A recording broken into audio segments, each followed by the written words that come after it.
పరమశివుడు కైలాస పర్వతం మీద కూర్చుని ఉండగా పార్వతీదేవి వెనక నుంచి వచ్చి హాస్యానికి ఏదో ప్రణయ కలాపంగా ఆయన రెండు కన్నులు ఇలా మూసింది కొద్దిసేపు, కొంచెం ఇలా పెట్టింది రెండు చేతులు. ఆ కళ్ళు ఏం కళ్ళవి? అవి వందే సూర్య శశాంక వహ్ని నయనం. ఆవిడ ఇలా మూస్తే లోకములు అంధకార బంధురములు అయిపోయి, సూర్యుడు లేడు చంద్రుడు లేడు, మూతపడిపోయారు. ఇతరులు పెట్టగలరా అలా చెయ్యి? ఆవిడికి చెల్లింది, ప్రణయానికి పెట్టింది ఆవిడ. పరమశివుడు ఉదాత్తుడు, మహాత్యాగి. ఆయన అన్నాడు, నువ్వు ప్రణయం కోసం నా కళ్ళు మూసే ప్రయత్నం చేసినా పార్వతి లోకములు బాధలు అనుభవించి ఇంతమంది బిడ్డలు బాధపడ్డారు. ఎందుకో తెలుసా? సూర్యచంద్రుడు లేరు. సూర్యుడు చంద్రుడు కూడా లేకపోతే కటిక చీకటి, కాలము యొక్క ప్రమాణము తెలియదు. పంచాంగం ఉందనుకోండి, ఒకలా లెక్క కడతారు, సూర్యుడు ఇలా కదులుతున్నాడు అని లెక్క కడతారు. ఆగితే పంచాంగాలు ఏమయ్యాయి? తిథులు ఏమయ్యాయి? కాలచక్రం ఏమైంది? ఎంత ఇబ్బంది వచ్చింది లోకానికి. ఏది తిథి, ఏది నైమిత్తికం, ఎప్పుడు పితృకార్యం చెయ్యాలి, ఎప్పుడు దేవతార్చన చెయ్యాలి, చాలా కష్టం వచ్చింది లోకానికి. నువ్వు ప్రణయానికి చేసినా అది లోకమునకు బాధ కల్పించింది. కాబట్టి నువ్వు ఈ పాపాన్ని పోగొట్టుకోవడానికి భూలోకానికి వెళ్ళి తపస్సు చేయి. భూలోకంలో తపస్సు చేయడం అంటే అంత తేలిక కాదు. ఎందుకో తెలుసా? భూలోకంలో తపస్సుకుండే లక్షణం ఏమిటంటే ప్రతిబంధకాలు ఎక్కువ. అదే దేవభూముల యందు మీరు తపస్సు చేశారనుకోండి, ప్రతిబంధకాలు ఏమీ ఉండవు. ఆ భూమికి ఆ లక్షణం ఉంటుంది. అందుకే ఎప్పుడూ కూడా మీరు ఒక విషయాన్ని జ్ఞాపకం పెట్టుకోవాల్సి ఉంటుంది. దేశము కాలము ఈ రెండిటి వలన ధర్మము నిర్ణయం అవుతుంది. ధర్మము అన్ని వేళలా ఒక్కలా ఉండదు. దేశము కాలము. నేను నా ఇంట ఉన్నాను అనుకోండి, అందుకే మనకి మనం చెప్పుకున్న పరాకు దేశకాల సంకీర్తనం, గంగా గోదావరియోహో మధ్య దేశే స్వగృహే అన్నాను అనుకోండి, ఒళ్ళు దగ్గర పెట్టుకుని పూజ చేయి. నీ ఇల్లు ఎక్కడ ఏమున్నాయో నీకు ఈశ్వరుడు ఎంత ఇచ్చాడో నీకు తెలుసు. నువ్వు ఎందుకు దాటవేస్తున్నావు పూజని? ఎందుకు చెయ్యవు కూర్చుని? ఎందుకు వాడవు నీ దగ్గర ఉన్న పరికరాలన్నిటినీ? ఎందుకు నువ్వు దాటవేసేసి తొందరగా లేచి వెళ్ళిపోతున్నావు పూజలోంచి? చెయ్యి. నేను వేరొక చోట ఉన్నాను అనుకోండి, రేపు ఏదో ఎప్పుడో హైదరాబాద్ వెళ్తాను ఉపన్యాసం చెప్పడానికి, ఏదో నాకో విడిది ఇస్తారు, ఆ విడిదిలో ఉంటాను. నా దగ్గర పరికరాలన్నీ ఉంటాయా చేయడానికి? ఉండవు. అప్పుడు నేను ప్రతిరోజు చేసేటటువంటి పూజ ఎంత ఉంటుందో అందులో ఒక 100వ వంతు పూజ నేను మానసికంగా చేసిన. అందుకే ప్రధానమైనటువంటి పూజా పరికరముల పెట్టె అని ఒకటి ఉంటుంది, అది వెళ్ళాలి గృహస్థుతో, ఎప్పుడూ వెళ్ళవలసింది అది. అందులో తన కులదైవం ఎవరో ఆయన్ని ఆరాధించడానికి కాశిని ఎండిపోయిన మారేడు దళాలు ఎన్నాళ్ళైనా వాడచ్చు. అవి 6 నెలల వరకు వాడచ్చు. ఓ 4 మారేడు దళాలు, కాశిని అక్షతలు, ఇంత పసుపు, ఇంత కుంకం, ప్రధానమైనటువంటి ఓ 2 చిన్న చిన్న గ్లాసులు, ఓ ఉద్ధరిణి, ఇవి పెట్టుకుంటాడు. ఎందుకని? నువ్వు ఏది మాను పర్వాలేదు, సంధ్యావందనం మానడానికి వీల్లేదు. నువ్వు ఆ పరికరములతో సంధ్యావందనం చేసి ఓ చిన్న మూర్తిని అక్కడ పెట్టి 2 మారేడు దళాలు తీసి 2 అక్షతలు వేసి నిర్మాల్యం చేసి చెట్టు కింద పెట్టేయాలి. అసలు మానేస్తానండి నేను ఊళ్ళో లేను కదా అంటే కుదరదు. నువ్వు ఎంతో కొంత చెయ్యాలి. నీకు అదృష్టవశాత్తు సమకూడే చక్కగా చేసుకోవాలి. అది అదృష్టం. ఎందుకంటే అరే ఆయనకి పూజా సంభారాలు ఏర్పాటు చేద్దాం అని ఆలోచించేవాడు ఉన్నాడు అనుకోండి, అదొక పెద్ద అదృష్టం. వచ్చిన అతిథికి సమకూర్చిన వాడికి కూడా అభ్యున్నతి. కాబట్టి అది దేశమును బట్టి ధర్మం ఉంటుంది. అన్ని వేళలా ధర్మం ఒకలా ఉండదు. మీరు ఉత్తర భారతదేశంలో శివుడికి అభిషేకం చేస్తున్నారనుకోండి, ఒక ఉన్ని దుస్తులు వేసుకుని చేస్తారు అక్కడ. ఎందుకని? లేకపోతే శరీరం నిలబడదు, పడిపోతుంది. అప్పుడు అక్కడ ధర్మం. మీరు దక్షిణ దేశంలో అభిషేకం చేస్తున్నారనుకోండి, నేను లాల్చీ వేసుకుని అభిషేకం చేస్తానండి అంటే మహాదోషం. మీరు విప్పి ఉత్తరీయాన్ని నడుము కట్టుకుని లేదా మీ గుండె కనపడేటట్టుగా వేసుకుని మీరు అభిషేకం చెయ్యాలి. దేశమును బట్టి ధర్మం, కాలమును బట్టి ధర్మం. ఒక కాలమునందున్న ధర్మము వేరొక కాలమునందు ఉండదు. సూర్యోదయం నుంచి 1:42 దాటిపోతే ఇక ప్రాతకాల సంధ్యావందనం చేయడానికి వీల్లేదు, ఇంకా పోయిందంటే. అది చూసుకోవాలి, కాలమును తెలుసుకోవాలి. కాలమునందు దేశమునందు ధర్మము. కాబట్టి కాలము దేశము అనుసరించి ధర్మం ఉంటుంది. కాబట్టి ఆ ధర్మమునందు ఊంచుకోవడానికి ప్రతిబంధకాలు కూడా దేశాన్ని అనుసరించే ఉంటాయి. మీరు ఎక్కడ భూమి ఎందున్నారో అన్నదాన్ని బట్టి ఉంటుంది. అందుకే ఇప్పుడు మీరు ఒకటి ఆలోచించండి. నేను ఒక ఫ్లాట్ కొనుక్కున్నాను అనుకోండి, నేను ఫ్లాట్ కొనుక్కున్నప్పుడు గదులు కట్టేసి ఉండదు, ఏదో అలా పిల్లర్స్ తోటి తీస్తారు. అదిగోనండి ఫస్ట్ ఫ్లోర్లో ఈ మూలది నాదే అని ఎవరినో తీసుకెళ్తాడు, కడుతున్న మెట్ల మించి తీసుకెళ్ళి చూపిస్తాడు. స్తంభాలును ఉత్తి నేల ఉంటుంది. ఒక 6 నెలలు పోయాక వెళ్ళారనుకోండి, అందులోనే ఒక చోట స్నానాల గది ఉంటుంది, ఒక చోట పూజ గది ఉంటుంది, ఒక చోట పడుకునే గది ఉంటుంది. ఆ భూమిని అలా మార్చింది ఎవరు? ఇక్కడ స్నానాల గది ఉండాలని అడిగింది ఎవరు? నువ్వే. యజమాని అడిగాడు, అక్కడ స్నానం గది పెట్టారు. నేను ఇక్కడ పడుకుంటానన్నాడు, పడుకునే గది కట్టారు. నేను ఇక్కడ పూజ చేస్తా అన్నాడు, పూజ చేసే గది కట్టారు. ఇదంతా నాదేనండి, నేనే పెట్టానని భోజనం మరుగుదొడ్లో చేస్తావా ఎప్పుడైనా? అది నీళ్ళే. కానీ మరుగుదొడ్లో భోజనం చెయ్యవుగా, మరుగుదొడ్లో నిద్రపోవుగా. ఎక్కడ చెయ్యవలసింది అక్కడ చెయ్యాలి. ఈ దేశం ఒక్కటే యజ్ఞయాగాది క్రతువులు చెయ్యడానికి అర్హమైన భూమి. ప్రపంచంలో ఇంకా ఎక్కడా యజ్ఞయాగాది క్రతువులకు అధికారము లేదు. బ్రహ్మగారు ప్రారంభంలో, సృష్టి ప్రారంభంలో నల్లజింకని విడిచిపెట్టి తిప్పాడు. నల్లజింక ఎంతవరకు పరిగెత్తిందో అదే యజ్ఞభూమి అని నిర్ణయం చేశాడు. మన జీవన సౌభాగ్యం ఏమిటంటే మనం ఇటువంటి దేశంలో పుట్టాం. కాబట్టి మనం పూజ గదిలో పుట్టాం. ప్రపంచ పటంలో పూజ గదిలో మనం పుట్టాం. పూజ గదిలో పెరుగుతున్నాం, పూజ గదిలోకి వెళ్ళిపోతాం. పూజ గదిలో పుట్టి పూజ గదిలో పెరిగేవాడివి మరుగుదొడ్డి నీకెందుకు? నీకు అక్కర్లేదు. అందుకే మహాత్ములెవ్వరూ విదేశాలలో ధర్మ ప్రచారానికి వెళ్ళకపోవడానికి కారణం అది. కాబట్టి ఆ కారణం చేత దేశము కాలము ఈ రెండు ధర్మమునకు సంబంధించి ఉంటాయి. అది నువ్వెప్పుడూ తీలేవు. అందుకే దేశకాల సంకీర్తనం వచ్చింది. తపస్సు భూమండలమునందు చాలా కష్టం, అంత తేలిక విషయం ఏం కాదు. ప్రతిబంధకమును తట్టుకోగలిగిన దీక్ష, ఆ దృష్టి ఉంటే తప్ప నిలబడలేడు. కాబట్టి అమ్మవారిని భూమండలం మీద తపస్సు చేయమన్నాడు. పరదేవత హిమవత్పర్వతంలో కాత్యాయన మహర్షికి ఇచ్చినటువంటి మాట మేరకు ఆయనకి కుమార్తెగా వచ్చింది. ఇప్పుడు ఆవిడ పేరు కాత్యాయని. పెద్దదవుతోంది. ఆయన అన్నాడు, అమ్మా నీకు పెళ్లి చెయ్యాలన్నాడు. ఆయనకి తెలీదు, ఆయనకి తెలుసు. ఆమె ఎంతమందికైనా కూతురుగా వస్తుంది, భార్యగా మాత్రం ఒక్క పరమేశ్వరుడికే. ఆవిడ మహాపతివ్రత. ఆవిడంది, నేను పరమశివుడికి ఇల్లాలని నాన్నగారు, మీకు తెలీదా? అమ్మా కానీ ఈ అవతారంలో కళ్యాణం జరగాలి కదూ, అందుకని నీకు నేను కొన్ని వస్తువులు ఇస్తాను. ఆ వస్తువులు పట్టుకుని దక్షిణాభిముఖంగా వెళ్ళిపో.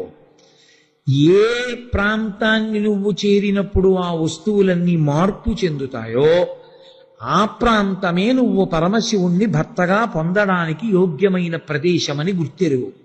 అక్కడికి వెళ్ళి తపస్సు చెయ్యాలి. అందుకే కామాక్షి మందిరంలో పక్కన తపో కామాక్షి ఉంటుంది. అది కారణం. ఒంటికాలు మీద నిలబడి ఉంటుంది అమ్మవారు. అక్కడికి చేరింది ఆవిడ. అక్కడికి చేరి తపస్సు ప్రారంభం చేసింది. పరమశివుడికి తెలియదా తన ఇల్లాలికి తన మీద ఎంత భక్తో? కానీ ఆమె పాతివ్రత్యము, ఆమె గొప్పతనము, ఆమెకి భర్త పట్ల ఉండేటటువంటి అనురాగము లోకమునకు తెలియచెయ్యాలనుకున్నాడు. అనుకుని ఆయన ఒక భయంకరమైనటువంటి ప్రవాహాన్ని సృష్టించి కాంచీపురం మీదకి విడిచిపెట్టాడు. ఆ కాంచీపురం మీదకి వరదొస్తోంది. అదే సామాన్యమైన వరద కాదు, భూమి ఆకాశములు కలిసిపోయాయి ఆ వరదకి, అంత వరదొస్తోంది. ఇప్పుడు ఆవిడ సైకతలింగాన్ని చేసింది. సైకతలింగాన్ని చేసి దాన్ని ఆరాధన చేస్తోంది. పృథ్వీలింగం మట్టి ఇలా అంది, దాన్నే పూజ చేస్తోంది. నేనిలా అన్న మట్టేగా అనలేదు, ఇది పరమేశ్వర స్వరూపం అని చేస్తోంది. ఇప్పుడు జలం వచ్చేస్తోంది. వస్తే ఏమవుతుంది? తను కొట్టుకుపోవడం కాదు, శివలింగం కొట్టుకుపోతుంది. తన భర్త స్వరూపం అది, శివలింగం కొట్టుకుపోకూడదు, అది ఆవిడ తాపత్రయం. ఆవిడ వెంటనే దుర్గమ్మని స్మరించింది. ఆవిడ పక్కనే సేవిస్తోంది దుర్గ. పిలిచి అంది, నువ్వు వెంటనే ఆ ప్రవాహాన్నంతటినీ తాగేయి, ఈ సైకతలింగం మీదకి రాకూడదు ఆ ప్రవాహం అని. వెంటనే దుర్గమ్మ తాగేసింది ఆ నీళ్ళు. పరమశివుడు చూశాడు, ఓహో, నన్ను రక్షించుకోవడానికి నీ రూపాన్నే దుర్గగా సృజించి నీళ్లు తాగించావు, ఇప్పుడేం చేస్తావో చూస్తానని అంతకన్నా 10 రెట్ల ప్రవాహాన్ని వదిలిపెట్టాడు. జటలు వచ్చి పడిపోతోంది. ఆవిడ ఇదేమిటి ప్రళయం మళ్ళీ వచ్చేస్తోంది అని ఇలా చూసింది. ఎదురుగుండా శ్రీ మహావిష్ణువు కనబడ్డారు. నారాయణ నారాయణి అన్నా చెల్లెళ్ళు కదూ, మరి చెల్లెలికి ఇబ్బంది వస్తే పరిగెత్తు రాడు అన్నయ్య, అందుకే శివకేశవుల మధ్యకి వెళ్ళకూడదంటారు. ఒకసారి ఇలా చూసింది. ఆయన అన్నాడు, చెల్లి ఇదంతా బావగారి పనే, నీ యొక్క దృఢదీక్షని లోకానికి వ్యక్తం చేయడానికి సృష్టించాడు. ఎందుకమ్మా దుర్గమ్మ తాగడం, అది నీ భక్తి ప్రకటనం చేయి, ఆయన పరవశుడవుతాడన్నాడు. అది కుచకంకణముద్రితం లింగమేకామ్రనాథస్య సైకతం సముపాస్మహే అని ఆవిడ వెంటనే ఈ జలప్రలయాన్ని ఆపమని అడగలేదు. ఆవిడ వంగి శివలింగాన్ని గట్టిగా కౌగిలించుకుంది. అందుకే ఏకాంబరేశ్వర లింగం మీద ఇప్పటికీ పార్వతీదేవి యొక్క కుచముల ముద్రలు, ఆవిడ చేతి కంకణముల ముద్రలు ఉంటాయి. కౌగిలించుకుంది. పరమశివుడు చూశాడు. అంటే ఇంత ప్రవాహం నుంచి నేను నా భర్తని రక్షించుకుంటానని నువ్వు కౌగిలించుకున్నావు, నీ భక్తికి పరవశించానని ఆ ప్రవాహాన్ని ఉపసంహారం చేసి ప్రత్యక్షమయ్యాడు. ప్రత్యక్షమై పార్వతీదేవిని స్వీకరించాడు. అందుకే కాంచీపురంలో ఇప్పటికీ ఒక నియమం, పార్వతీ కళ్యాణం అవుతుంది. పార్వతీ కళ్యాణం అయినప్పుడు సుగంధ కుంతలాంబ వెడుతుంది కళ్యాణానికి. ఆ పార్వతీ కళ్యాణం జరిగే రోజున ఇక ఆ ద్రవిడ దేశం అంతటా కూడా ఇక ముహూర్తం ఉండదు. ఏ 2 దంపతులు కావాలన్నా ఇక ముహూర్తం పెట్టరు. లోపల పార్వతీ కళ్యాణం అవుతూ ఉంటుంది. కాంచీ నగరం అంతా ఎక్కడ చూసినా సరే పెళ్లి కొడుకు పెళ్లి కూతురు, పెళ్లి కొడుకు పెళ్లి కూతురు కూర్చుంటారు. గుడి ప్రాంగణం అంతా కూర్చుంటారు. కూర్చుంటే లోపల తలంబ్రాలు పోస్తే వీళ్ళు తలంబ్రాలు పోసుకుంటారు, లోపల తాళి కడితే వీళ్ళు తాళి కట్టేస్తారు. అదే ముహూర్తం. కొన్ని లక్షల మంది దంపతులు అయిపోతారు. కాంచీపురంలో పార్వతీ కళ్యాణం అంటే అంత వైభవోపేతంగా జరుగుతుంది. అమ్మవారు ఆ ప్రవాహం మొట్టమొదట వచ్చినప్పుడు లేచి కంప కంప కంప కంప అంది. అంటే అమ్మో ఇంత ప్రవాహం ఏమవుతుందో ఈ శివలింగం అని వణికింది, భయపడినట్టుగా కంప కంప అంది. అంటే రావద్దు రావద్దు, ఇది శివలింగాన్ని ఏమైనా చేస్తుంది. అలా తల్లి అరిచినటువంటి కారణం చేత ప్రవాహానికి కంప అని పేరొచ్చింది. ఆ కంపా ప్రవాహమే అమ్మవారి కళ్యాణమునకు, అమ్మవారి పాతివ్రత్య దీక్షకు నిదర్శనంగా నిలబడింది. ఇప్పటికీ కంపా ప్రవాహం ఎక్కడ కనపడుతుందో తెలుసా మీకు?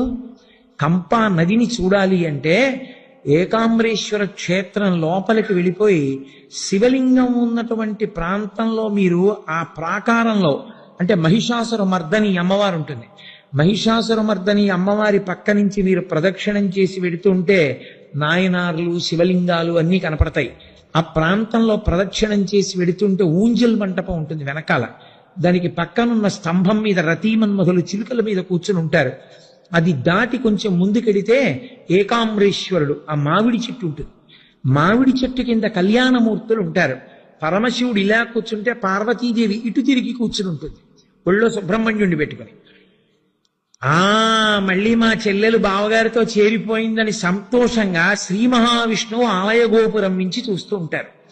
అక్కడే కొంచెం వాళ్ళ పంచె పైకెత్తి చూస్తే ఆ కింద ఇప్పుడు మనకి శివాలయంలో ఎలా కనపడుతూ ఉంటారో బయట, అలా వ్యాఘ్రపాదుడు పతంజలి కూడా పీఠం మీద కూర్చుని ఉంటారు. ఆ మామిడి చెట్టు నీడలో ఉంటారు కళ్యాణమూర్తులు.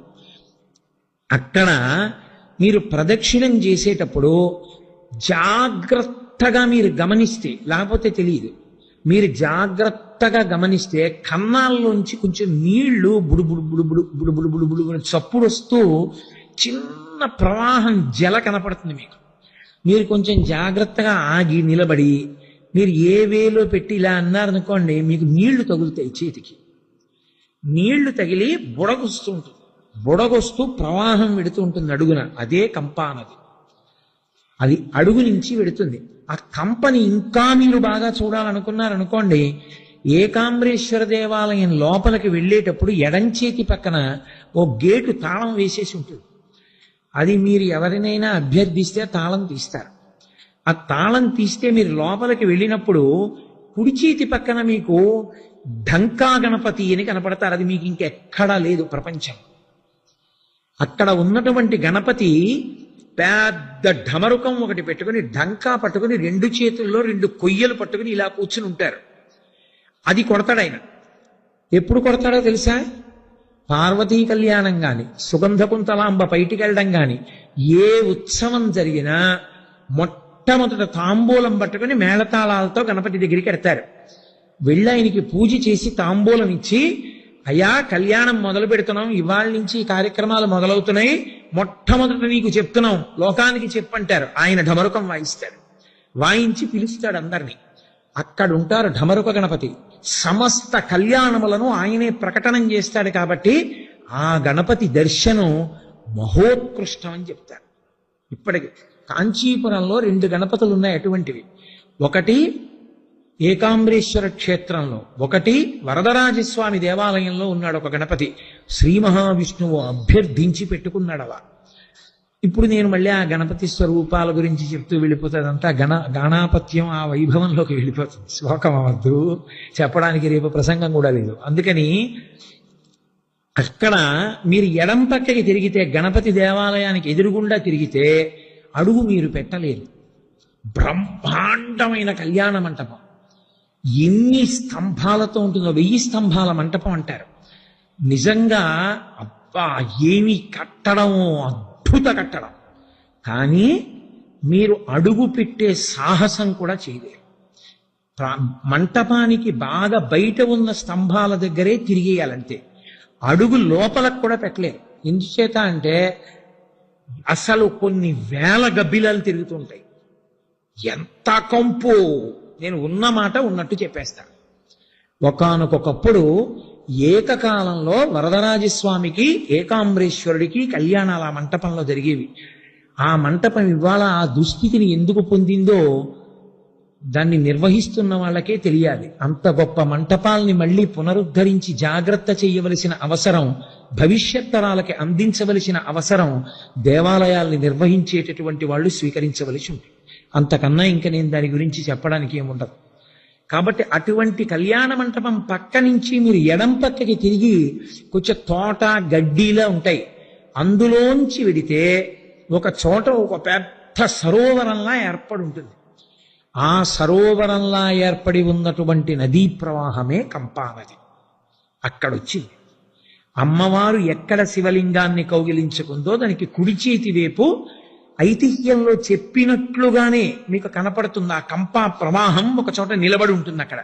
అది కంప. ప్రేమవతి కంపాయాం అని మూకశంకరులు మొదలు పెట్టడానికి కారణం అది. హైమవతి హిమవత్పర్వత ప్రాంతంతో అవతార స్వీకారమునందు విశేషమైన అనుబంధమున్నవో తల్లి, ప్రేమవతి కంపాయాం, నీకు కంపా నది పట్ల చాలా ప్రేమ. అందుకే ఏం చెప్తారంటే కంపా నది స్నానం అంత గొప్పది అని చెప్తారు. కాంచీపురానికి చాలా విశేషమైనటువంటి లక్షణం ఉన్నది. అసలు కాంచీపురానికి ఉన్నటువంటి అద్భుతం ఏమిటంటే సర్వతీర్థం. అసలు ఈ బ్రహ్మాండాలలో ఉన్న తీర్థాలన్నీ అందులో చేరుతాయి. శరీరాన్ని విడిచిపెట్టేసినటువంటి వాళ్ళకి ఖాయంగా మోక్షం వచ్చేయాలి అనుకున్న వాళ్ళు సర్వతీర్థంలో స్నానం చేసి పితృకార్యం చేస్తారు. ఆ పక్క శివాలయం ఉంటుంది. అంత గొప్ప తీర్థం సర్వతీర్థం. ఎంత పెద్ద తీర్థం ఉంటుందో, చుట్టూ దడికట్టు ఉంటుంది. అటువంటి కంపానది ఉన్నదే, అది మళ్ళీ పార్వతీ పరమేశ్వరుల యొక్క సమాగమానికి, వాళ్ళిద్దరూ తిరిగి కళ్యాణమూర్తులుగా ఆవిర్భవించడానికి, కామాక్షి స్వరూపంగా అమ్మవారు అక్కడ బ్రహ్మగారి ప్రార్థన మేరకు ఏర్పడడానికి, భండాసుర సంహారానికి కారణమైనటువంటిది కనుక ఆమె తపస్సు సిద్ధించి ఆమె పాతివ్రత్యాన్ని నిరూపించినటువంటి నదీ ప్రవాహము కనుక ఆ కంపా నది అంటే పరదేవతకి విశేషమైనటువంటి ప్రీతిట. అందుకని నదిని స్మరిస్తున్నారు. ఆ నదీ స్మరణము చేత కామాక్షి అవతార ఆవిర్భావ ఘట్టాన్నంతటినీ ఓసారి విహంగ వీక్షణంగా స్మరణ చేశారు మూకశంకరులు, మన చేత చేయించారు. అందుకని ప్రేమవతి కంపాయాం స్థేమవతి యతి మనస్సు, ఆమె స్థిరంగా కూర్చుని ఉంటుంది. కామాక్షి, నేను మీతో మనవి చేశాను, కామాక్షి స్వరూపం తపస్సు చేస్తున్నట్లుగా ఉంటుంది. తపస్సు చేస్తున్నట్లుగా ఉన్న కామాక్షి తానే పరమేశ్వర అనుగ్రహాన్ని కోరుకుంటాం. అందుకే చెన్నై పక్కన మాంగాడు కామాక్షి అంటారు. మామిడి తోటలో తపస్సు చేసింది. కాంచీపురంలో కూర్చున్న కామాక్షి పక్కన ఉంటుంది తపో కామాక్షి. పరమాచార్య స్వామి వారు పట్టేవారు భంగిమ తపస్సు. అది తల మీద ఇలా 2 చేతులు పెట్టి ఈ కాలెత్తి ఈ కాలు మీద వేసి అలా నిలబడి సూర్యుడి వంక చూస్తూ, ఆయనకు ఒకసారి 104 జ్వరం వచ్చింది. పంచాగ్నిహోత్రం చేసే అవకాశం నాకు ఎలాగో లేదు, ఇది నా అదృష్టం అని 104 జ్వరంతో ఆయన కాలెత్తి కాలు మీద వేసి ఇలా పెట్టి సూర్యుడి వంక చూస్తూ తపస్సు చేశారు. ఆయన అనేక ప్రదేశాలకు వచ్చినప్పుడు చెట్ల మీద కూర్చుని తపస్సు చేస్తుండేవారు. ఆయన ఈ ఆధునిక కాలంలో నాకు తెలిసి ఉన్నంత వరకు ఒక భూమి యొక్క పవిత్రతని పసిగట్టడంలో పరమాచార్య తర్వాతే. ఆయన ఏదైనా క్షేత్రానికి వెడితే కళ్ళు మూసుకుంటే ఆయనకి తెలిసిపోయేది ఎక్కడే ఉందో. ఆయన శ్రీకాళహస్తి వెళ్ళారు, వెళ్ళి కళ్ళు మూసుకుని రాజద్వారం దగ్గర నించుని చెప్పారు, సువర్ణముఖరి నదీ తీరంలో తవ్వండి అర్ధనారీశ్వర స్వరూపం ఉందని. ఇప్పటికీ ఉంది, మీరు వెళ్ళినప్పుడు చూడండి కావాలంటే. తవ్వితే అర్ధనారీశ్వర స్వరూపం బయటపడితే అసలు కాళహస్తి క్షేత్ర వైభవం ఏమిటో, ఎందుకు అప్రదక్షిణమో, స్థలవృక్షం ఎందుకు బహుబిల్వమో చెప్పి వేయించింది పరమాచార్య. అలాగే వారు జంబుకేశ్వరం వెళ్ళారు. జంబుకేశ్వరం వెళ్ళి ఆయన కళ్ళు మూసుకొని ధ్యానం చేసి ఫలానా చోట శివలింగం ఉందని చెప్పారు. అక్కడ తవ్వితే శివలింగం దొరికింది. ఆయన శ్రీశైలం వెళ్ళారు, ఓ చెట్టు కింద కూర్చుని ధ్యానం చేశారు. పొద్దున్న కూర్చున్నారు, సాయంకాలం వరకు అలాగే ఉన్నారు. ఆ తర్వాత అక్కడికి అనుకోకుండా ముఖ్యమంత్రి వచ్చాడు. ఇక్కడే ఉన్నారు వారంటే వారిని దర్శనం చేసుకోవడానికి వస్తే ఆయన రాత్రి బహిర్ముఖులు అయ్యారు. అక్కడే కామకోటి మఠం వచ్చింది. ఆయన శిఖరం మీద కూర్చుని జపం చేస్తూ దీని కింద మల్లికార్జున లింగానికి తగిలి వస్తున్న జల వెడుతోందని చెప్పారు. తవ్వితే ఆ ప్రవాహం బయటపడింది. హరిప్రసాద్ గారు మొన్న చెప్పారే ఆ ప్రవాహం.